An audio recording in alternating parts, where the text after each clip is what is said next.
Hindi natin pailawin ito, tarong nag-iwanan. Ha?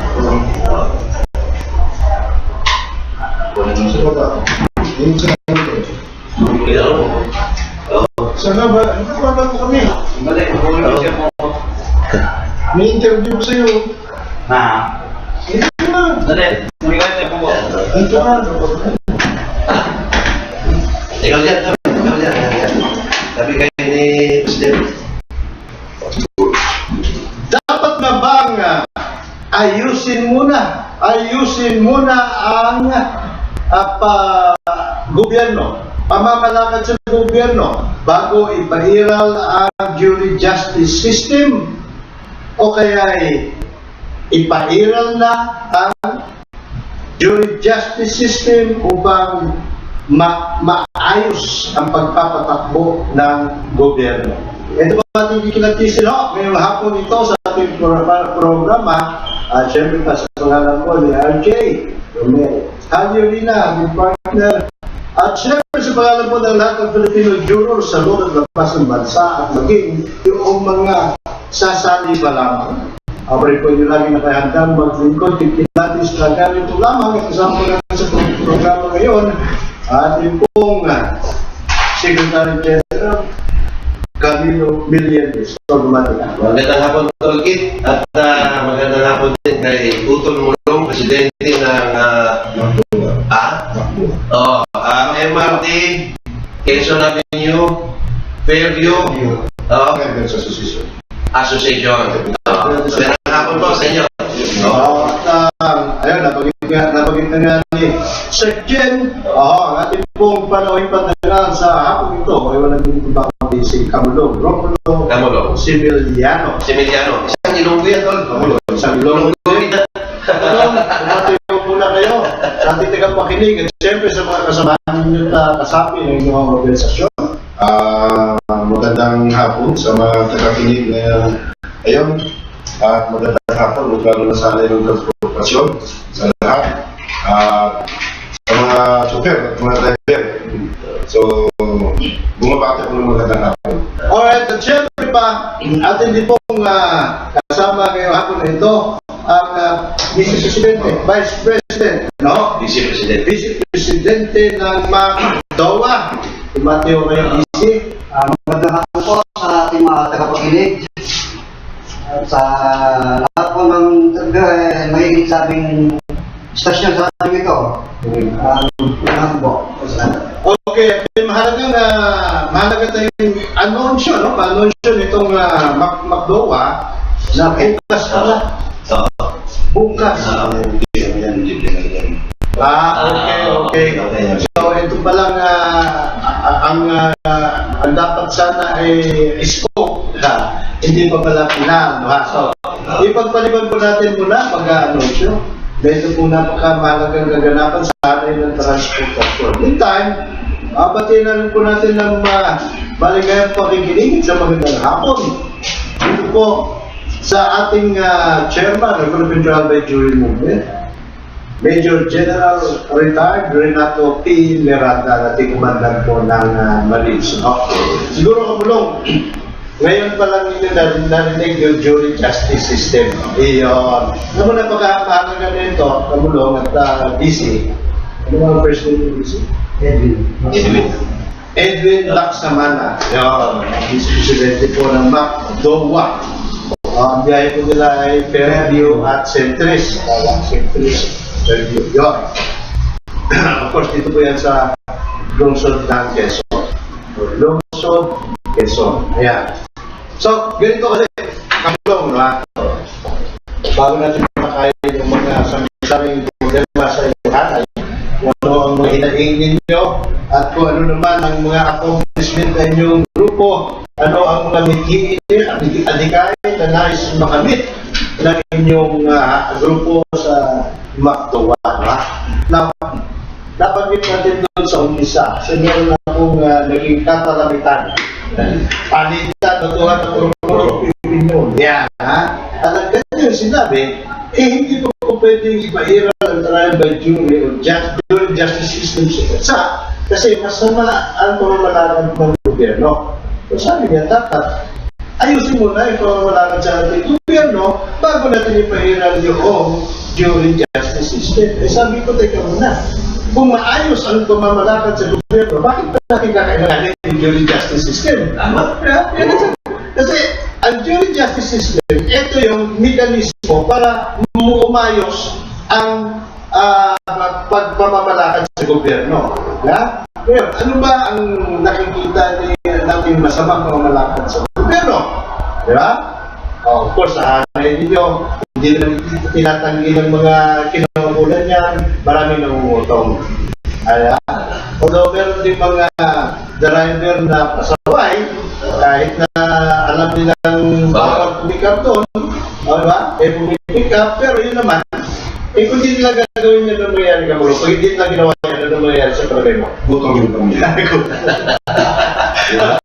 So, doon sa mga bagay, maraming salamat na may hapon sa tanong ko. Una, ang sinasabing, hindi na naman siguro ng mga tsoper, natutuloy na mukhang nakikita lang yung mga tsoper. Diba? So siguro, ang hinihingi namin na ayusin yung sistema at magiging pantay-pantay yung batas. Sabi ko na kahirap, lalo na sa kasalukuyan. Dahil ang tweet na nakikita ang mga tsoper natin, mga kasama. Tama sinasabi mo kanina, pick up, pag-pick up, natutunan din doon. Pinulang sistema. Hindi mo man pick up, ngayon nakatayo ko sa'yo, sumabit ako sa'yo. Huli ka na rin. Huli ka. Parang wala ka mapupuntahan. Diba? So, ngayon, ang panawagan siguro sa kinakura, natitingnan na lahat ng gulo. Mas lalo na pag nagpataw ng mga batas na magiging pantay ng batas sa mga tsuper at doon sa nagpapagod. Ngayon, pag ako'y sumasakay ng bus, isa na aawan lang ako sa driver. Pero alam mo, natutuwa pa yung iba, hindi ka pumakto. Magiging ang driver na rin, no? Kasi, pinala siya ng enforcer. Pag parang ngayon, nag-aakimuhan. Mamaya, bumalik yung doktor. Sabi sa driver niya, ayaw lisensya mo talaga daw. Ngayon may lisensya, aakimuhan na naman. Dadaguli, bumalik yung doktor. Tinanong ko, ano nangyari? Pumayag na rin. Magkano? 100. Tuwa siya, nakikita pa yung doktor. At yung driver. Punta na, 100 lang yun. Kung tinuloy yan yun, 100. Yan na lang kasama. Yan ang napakaganda yung topic natin sa sistema. Yung bang sinasabi na natin na doon sa bagay na yun, ikaw nang nagbigay, may utang na loob ka. Pero ibig sabihin na mabigyan ka. Diba? Ikaw na nagkabyado, may utang na loob ka ba? Diba? Nagkalakaran yan eh. Kaya dapat tingnan ng mga namamahala natin sa ahensya na dapat yun ang natanggal at tingnan. Hindi na, hindi. Ngayon man, ito namang, pagsapanik naman ng enforcer, bakit sa palagay niyo tumatanggap din sila ng lagay? Bakit? Nagpapareglo din sila, di ba? Madalas yun, nagpapareglo sila. Madalas.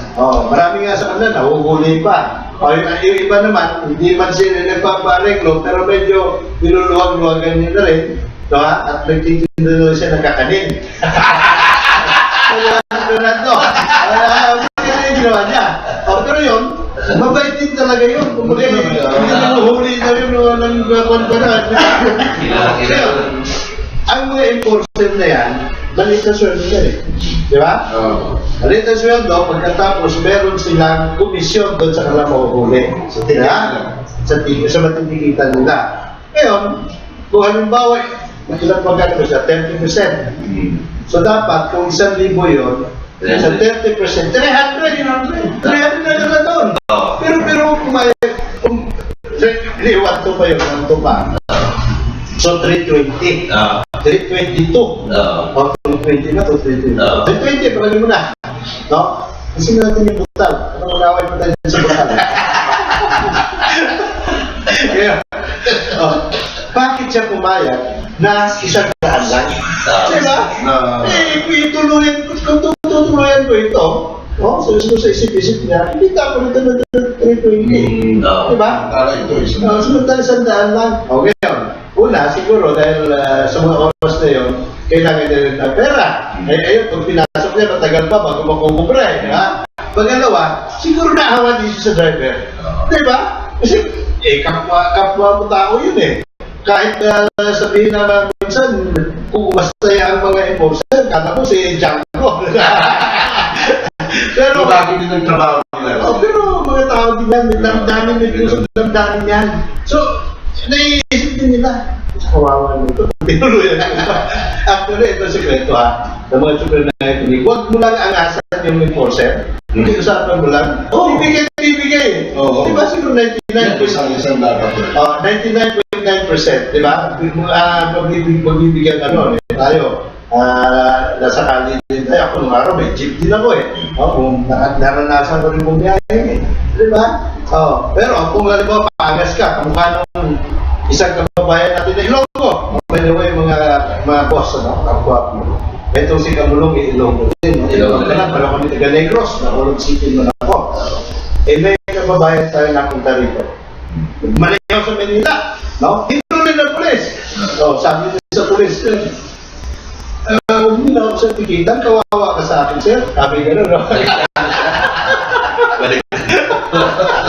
Lalo na galit yung pulis. Sabi, kawawa, sino ba pinagmamalaki mo? Yung pala, hindi lang marunong masyado mo nag-alog pa kaya, sir, kawawa ka sa akin, sir. Sana tumawag sa'yo. Kawawa ka sa akin. So, ibig sabihin, may mga pusong damdamin din yung traffic enforcers, At siyempre may pangailangan din. Ngayon natin sa liit na sweldo mo, hindi ka didiskarte. Kahit sino naman, pag nagipit, kahit sa patalin, pumakapit eh. Hindi po ba? So, doon, may problema din doon. Pasweldo. Pasweldo sa mga enforcers. Maliliit. Hindi lang enforcer. Ang mga teacher ngayon, umpisa kanilang sit-down strike. Ngayon. Act Teachers Association. Lunchtime, umpisa. Pinaperdigay yun. Bakit? Kung hindi na sweldo nila. So, anong ginagawa ng mga teachers? Imbes na mag-prepare ng lesson plan, nagluluto ng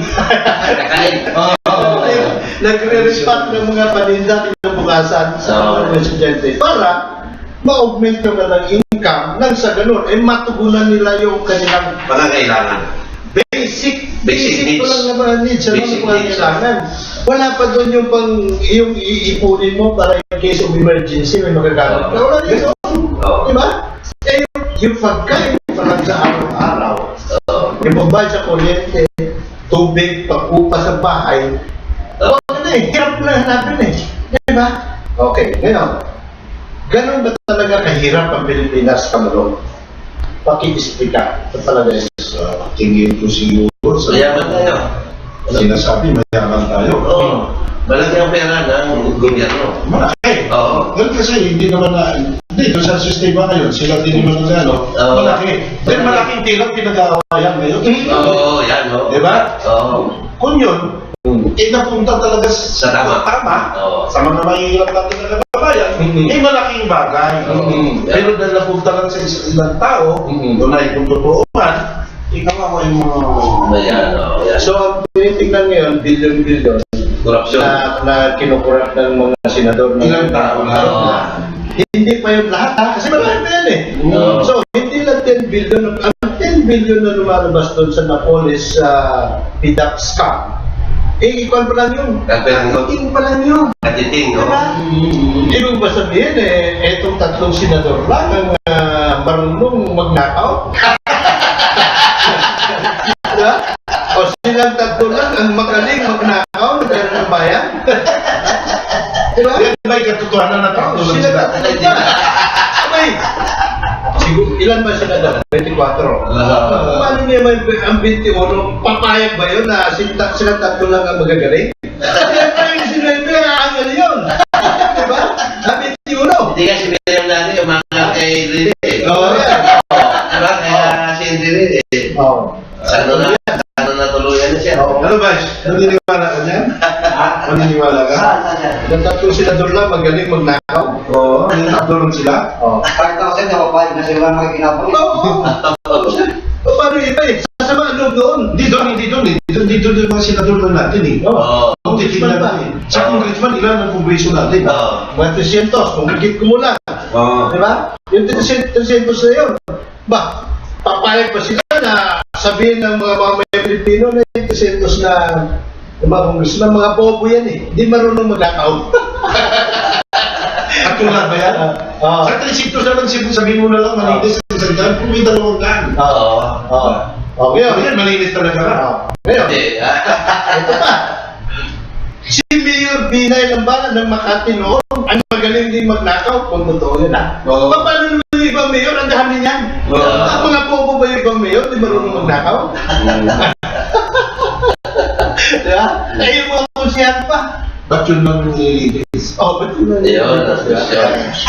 So, ang punto natin dito, bukod sa bakit sila lang well, ang madaling sagutin yung tanong na bakit sila lang ang nililitis ngayon, no? Dahil ang sagot dyan, sila lang kasi ang merong tumistigo.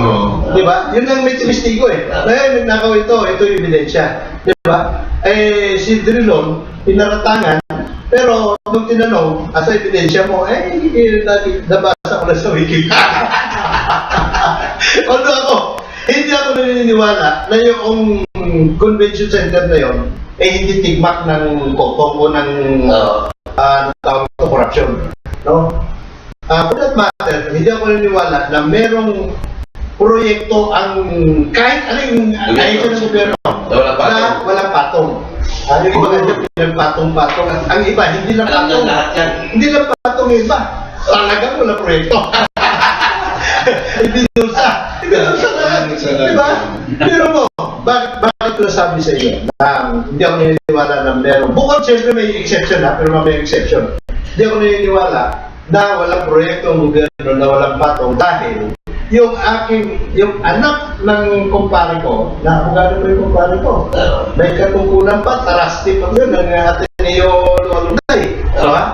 Ang anak niya naging escape. Nung mag-liquidate na ng pondo yung anak niya, tinanggihan ng OWAC. Sabi niya, palitan mo yung presyo niya. Hindi tama yan eh. Oh, bakit ito? Hindi ka naman ito. Sabi nga na. Hindi ka Ano siguro kaya mali? Hindi, mali nga eh. Kasi hindi yan 100 lang. 500 yan eh. Kasi kung tatanggapin niyo yun, masisira yung, di ba? Kasi kumbaga may standard na sa agency na pag bola ng basketball, ito yung presyo. Di ba? Eh, nilagay niyo yung tamang presyo. Ang tamang presyo pala, sa COA, mali. Yung mali, ang tama. Kaya mag-press ka. Ha? Ano ba? O, ngayon. Exception. Naga City. Nung si Mayor, ang Mayor ay si Robredo. Pero hanggang ngayon tuloy-tuloy pa dahil kung yun eh, batas or ordinansa. City Ordinance. Ano yung City Ordinance? Nagtatag ng Naga City People's Council. Mga mamamayan. Mga mamamayan, pinaupo sa committee level sa konseho, kung saan binabalangkas yung mga panukalang batas, yung pondo para rito, pondo para roon. Kaya walang nakakalusog doon na proyekto na may patong o kaya multo na proyekto. Maraming nakakaalam doon, no? Maraming nakakaalam, kaya ano eh. At saka po, may karapatan silang pumoto eh. Hindi sila konsiyan ha. Nilagay sila doon by virtue of city ordinance. Pero committee level lang. Wala na sila doon sa, halimbawa, sa plenary. Kasi paggawa ng batas, wala sa committee ba yan? Pagkatapos ipapasa sa plenaryo, pag inuprobahan sa plenaryo, doon ay na-aprobahan yan.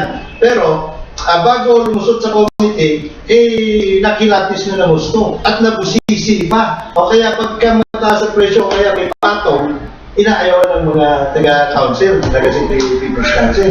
So, hindi nakakalusot. So, yun yung kumbaga, exception to the rules, na sinasabi ko na. Lahat na natin na proyekto dito sa bayan natin, sa lahat ng mga ahensya ng gobyerno, may patong. May patong. Pagkatapos, tapos sila kumukuha ng mananakaw. Hindi nga ba't merong mga contractual employees ng mga city hall? Di ba? Samantalang nakasaan dyan sa batas ng labor code. Labor code. Ba, na hindi ka po pwede, kailangan may security yung tenure. Pero ayaw nila, dahil pag hindi contractual ang empleyado mo, paano sila makakapasok ng mga multong empleyado? Di ba? Kasi may record. yung mga gossip stories ngayon, sakpo, hindi maging labang na. Di ba may isang konsyal sa Quezon City? Nagkakaso? Artista pa ito, hindi ko na mapagitin ng pangalan. Di ba kita nyo na isa? Di ba? Meron na lalo na. Wala ko to. Ha? Hindi siya babae. Alam namin eh. Hindi rin siya lalaki. Pero alam niyo ba, sa totoo lang, meron ding maganda sa mga ghost employee. Ha? Meron din maganda kaganda, may maganda din may dudulot sa atin. Kasi tingnan mo. Ano? Miski sa PNP, meron nga ghost PNP police. Meron. May mga ghost dyan. Diba? Eh, yung patay na yan eh. Yung pambayad doon, diba? Sa bulsa. Sa judiciary, anong ginagawa ka? Miski sa judiciary, ha? Meron silang mga planting position na hindi na nilalagyan ng tao. Saan napapuntaan ang pondo para doon? Di ba? Sa Armed Forces in the Philippines, meron ding mga mga posisyon na may mga ghost soldiers din. May mga ghost na kakbo kasi may budget to kakbo. May budget. Diba? O ngayon, ano ang kagandahan? Sinasabi ko may kagandahan mula sa mga ghost employees. Yung ghost na sundalo. Pagka sinabak mo sa laban, hindi na mamamatay mo yan eh. Oo na. Ano ba? Ano ba yung sundalo? Wala mamatayan yun. Ha? Lagi na maganda isa ba? Pag lumit na ito, iyon na iba ito. Di ba? Mga ghost soldiers. Ano nga pa, iharap natin doon. Magaling yung nag-isip ng mga ghost soldiers. May Yun pakinabang. ang pwede bang laban sa ako sa'yo? Yun. Ngayon. Ito na. Ang nakikita pa lang natin yung pondo na inappropriate tapos ninakaw. Bukod pa dyan, meron pang pera ng bayan na nanakaw. Marami pa. Sa bayaran ng taxes. Bayaran ng taxes bago pumasok sa BIR. No? Nanakaw nila yun. At paano, si Bata niya kalahati. Ayun, kalakaran din. Hati. Yan ba, may babayaran na sa gobyerno 1 milyon. Tingnan natin yan, 500,000 na lang. Yung 500,000, yung 250,000, pasok natin sa gobyerno. May resibo. Yung 250, amin yun, for the boys. So, win-win. Everybody happy. Happy yung gobyerno dahil nakakuha siya ng 250. Happy din yung mga kawatan sa BIR dahil may 250 din sila. Yung mga kawatan sa BIR, hindi ko sinasabi lahat ha. Pagkatapos, happy din yung taxpayer, then may 500 sa savings. Siyempre, wala magre-reklamo. Alangan naman ang kapobo ng negosyante kung magre-reklamo pa siya. At sasabihin niya sa ombudsman, ay ombudsman, huliin niyo ito ng BIR na ito. Bakit? Ang babayaran ko dapat 1 million. O 250 lang yung, 500 lang yung pinabayaran sa akin. Hindi siya magre-reklamo. Diba? Ang gastusin talaga. BIR ko lang yan. Saan pa? Lahat. Diba? FTO, FTPRB, lahat. Lahat. Pag pumasok, nakukulimbat na. Ang masama pa sa BIR noon, pinapabalita. Yung nakapasok na, no? Nalilipan pa. Nanitimbog pa nila. Nalilipan nila. Sa bangko, nakukuha nyo. Ano sa talaga ko? Saan pa? Gold. Yung ating mga ginto rito, tayo ba? Ikaw ba, minsan, nabigyan ka ng notice ng gobyerno na ay kamulong. May parte ka dito sa kayamanan ng bansa, sa mga ginto na nawakay sa bansa. O may piso ka rito. Wala. Wala tayong napapala. Kayamanan, pag-aari natin yan eh. Di ba? Yung mga black sand yan, pag-aari ng mamamayan yan bilang tayo ang sovereign. Di ba? Dapat pinaghahati-hatian natin yan. Di ba? Pero hindi tayo nakakatikim. Wala. Kaya yun ang sinatawag na masamang pamamahala. Ngayon, nagtanong sa'yo, at Tol, tanong ko naman, bakit namamayagpag ang masamang pamamahala? Yun mo bakit? Bakit? No, Oh. Bakit Hindi nagpapatuloy? nasasawatan. Ang kurapatan. Oo. Di ba? Oo, nakawan. Kasi yung sinasabi na may kasabihan na sistema na. Oo. Diba? Oo. Yung kung sa cancer, stage 4 siya. Oo. Yun. Yun. Hindi na sa mata, hanggang sa kasalukuyan, inaalam Oo. at sinusundan. Yun. Ikaw, Tol. Sa akin to, kaya nila nagagawa yan kasi nakakalusot sila sa hustisya. Kasi kung maiibig sila sa hustisya, kulong sila sa susunod. Yung mga susunod na nilang nakahuli. So tapos na yung tradisyon na. Oo, tapos yun, pag may tamang hustisya. Diba? Tapos na yung sistema na binubuntutan. Kung Oo. itama natin yung Yun. hustisya natin. Oo. Kaya nga, ang ating hustisya ay dapat nating ituwid. Oo. Sa halip na one Hindi, system, sandali lang, hindi pwede maituwid eh. na ituwid. Hindi yung timbangan kasi, tingnan mo eh. Oo nga, kulang. Pantay bulan na, hindi pa timbang. Dapat, baguhin natin, nung magiging pantay, tanggalin natin. Yun! Okay. Sa sistema natin, paano magiging pantay-pantay sa harap ng husgado ang isang mayor at isang janitor? Oo. Tingin mo ba kahit na may katuwiran pa yung janitor sa kasalukuyan sistema natin, sa hustisya, mananalo siya sa mayor? Ay, hindi. Hindi. Dahil tama pa siya. Wala. Oo. Diba? Kasi sa siya. Kargador at gobernador, pantay ba sa harap ng husgado? Hindi. Hindi rin. Kasi ganito lang ito, nasabi ko eh. Oo. Kung kami kaya sanay ng tsuper, Oo. kami nakulong. Oo. Tulad ng mga magigiting natin ngayon ng mga senador, wala tayo makulong. Oo. Kami kaya pagbibigyan Oo. ng ganyang treatment. Special treatment. Ha? Special treatment. Wala pa kami yan, nililitis pa kami po kami kaya pagbibigyan Oo. para magpa-hospital lang. Oo. Hindi. Ha? Totoo pa lang malabas, hindi na nga sa kanila. Hindi Doon rin sa pantay. hustisya. Hindi rin pantay ang laban sa pagitan ng isang magbubuti at isang presidente. Hindi rin. Alam pa akong narinig dito na isang magbubuti na hindi na lang yan ng presidente, napakulong niya yung presidente. Diba po, di ba? At tanong bakit? Bakit di pantay yung hustisya? Kasi, ganito ang ulo. Sa isang demokrasya, ang hari, mga mamamayan. Kaya sabi ni Piloy, kayo ang boss ko. Pero hindi naman sabi, kayo ang boss namin. Kasi, kumbaga discretionary. Sa panig ng mga nakadulok sa pwesto, nakilalanin ang pagiging boss natin. Kung ayaw nakilalanin yun, natin magagawa. Sa demokrasya, bakit demokrasya yan? Natawag dahil ang kapangyarihan na mag-imbestiga sa mga katiwalaan sa pamahalaan at humusga ay nasa kamay ng mamamayan. Ang Amerika, na pinagkopyahan natin ang ating saligang batas, ganyan sa nila. Diba? May jury system. Jury, na hindi mo alam kung saan yung parang nanggagaling. Kaya hindi mo ngayon manipula o masisindikato. Eh, sino si sindikato? Hindi mo kilala eh. Hindi ka mukha ngayon pag sinabi mo, ano kay Judge ano yan? Branch 21, alam na kung sino Judge dyan. Di ba?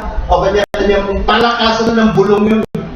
Hindi na bulong. May banta. Di ba? Pwede pagbantaan ng kanilang buhay ng kanilang pamilya. Nagkilala sila eh. Pero, at saka isang judge lang.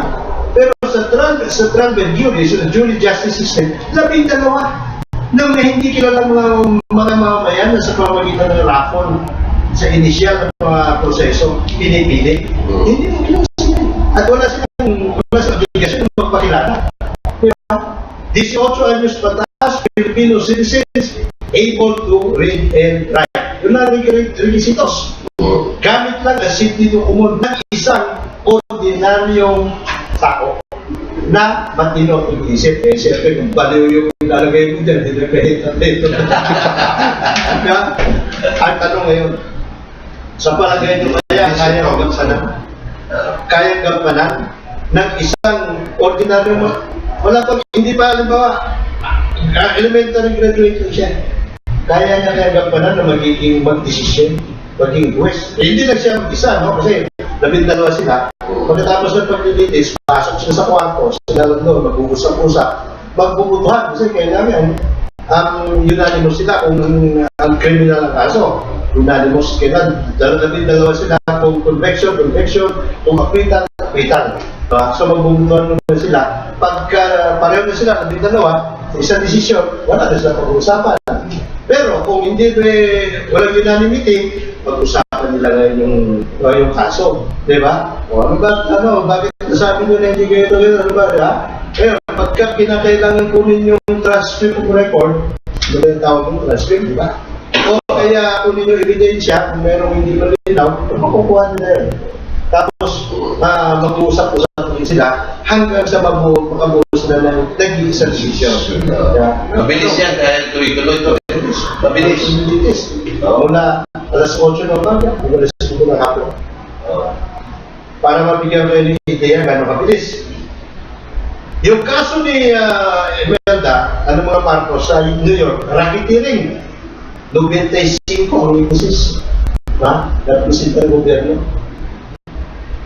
Natapos yun sa loob ng 3 buwan. Wala pa 3 buwan. Tapos ang kaso. Ang kaso ng mga Marcoses dito, pagka-3 dekada na, 1986, pagka-3 dekada na. 3 dekada na. 1986. Andiyan pa. Andiyan pa sa Sandigan Bayan. Tapos naghihingalo na. Maswerte na dahil yung mga testigo patay na. Yung mga dokumento. Sinunog na iba. Wala na, hindi mo na makikita. Inabot na lang doon. O kasi, dito sa mga korte, sa ating bayan, mayroong mga sleeping cabinet. Lahat pa ng lalabay yun, kaya nakakatulog ang kaso noon. Sinasadya talaga nila kasi tila ko pwede palusutin basta-basta. Diba? So, kung gagawin na, pag hindi kaya palusutin na karaka-karaka, natulugin. Yan ang kabulutan ng sistema natin dito. May sleeping cabinet ko. May sleeping cabinet.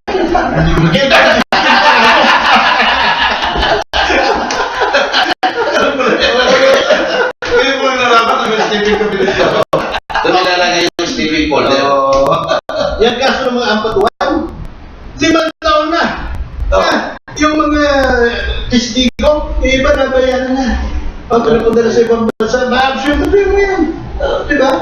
By the way, sa linggo, guest ako ni Ronnie Lakay Gonzalo, sa kanyang programang Todo Nationwide Talakayan, DWIC, alas 7 ng alas 9 ng umaga yun. So, nandun tayo para pag-usapan yung kaganapan at kung ano ang ins and out ng kaso niya na 5 taon na. Hanggang ngayon, kung yan ay due justice system ang nangyayari sa bansa, Jack yun. Bukod sa Jack, sigurado pa, na wala pang pinakamatagal na yan siguro yung 4 na buwan. Tapos siya kaso niya. Matagal na ngayon, 4 na buwan. Tama may ambulansya na. Ayun, naubos na po ating oras sa hapong ito, no ha? Hanggang sa Bukas. bukas. Kita pa rin po tayo. Magpaalam pa muna sa iyo muna mag-driver ice week. Sweet lover, no? Magandang hapon muli sa tagakinig. Ito sa Magkilatis. Patay lipunan. Matay Likunan. Magandang hapon at maraming salamat sa pagbigay ng kunting panahon at nakasama sa mga kasama at public transport sa mga chauffeur na driver na nakakinig. Maraming salamat sa pagkinig sa Tol. Tolkit, muli natin pasalamatan itong asosasyon ni Kamunong at pati na rin natin ang pasang-masa sa pamumuno ni Kaobet Martin. No? At halinawa, itong programa namin ay nagbigay ng kaliwanagan sa ating sa hanay ng ating mga chauffeur kung ano itong Philippine Trial Biking. Salamat po. At ano naman din, no? Tayo suportahan ang inyong mga membro o suportahan itong pagpahiral ng juris justice system at ano. Kailanganin na natin dito, ballpen na papel. May petition tayo, People's Initiative para i-adapt ang sistemang jury sa ating judicial system. Kung pinagpapilang, palagay ko napakadali na gawin yun. Hindi kamukha din na ito para maging tunay na yung malaya at tunay na demokrasya ang meron sa bansa. Kasi ngayon kasi, ang demokrasya meron tayo. At di kagaya ni Nagatan Despilpasyo, sa 10 mga katipunero ng araw, kinakailangan pa nilang maghasa ng itak at magtulos ng kawayan at mamuhunan ng buhay. Iba sa marami sa kanila, nag-aaray pa ng buhay. Para sa kalayaan tayo ngayon, ballpen lang at papel. Ngayon po kaya-kaya na natin ng ating henerasyon na gawin yan. At kung hindi, kasi baka pag nagkita-kita tayo dun sa kabilang buhay, tanongin tayo ni Gatan Despilpasyo, ano bang ginawa? Ano bang nagawa niyo para maging tunay na malaya ang bansa? Ano ba? Tayo masasagot, diba? Meantime, ito po ang pusing kaisipan na nais kong iwanan sa inyo bago tayo mag-iwan-iwanay. Bakit kinakailangan mag-iis sa isang hulog na Pilipinas? Isang Pilipinas na impyerno pinatatakbo ng mga oligarko. Samantalang maaaring naman tayo magkaroon ng isang Pilipinas na pinatatakbo ng animoy langit ng mga Pilipino bilang mga juror sa civil grand jury at trial by jury.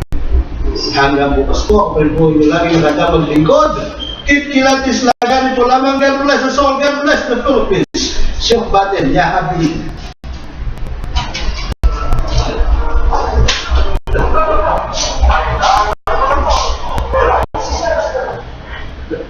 Ito na.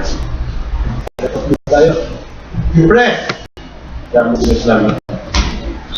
Sa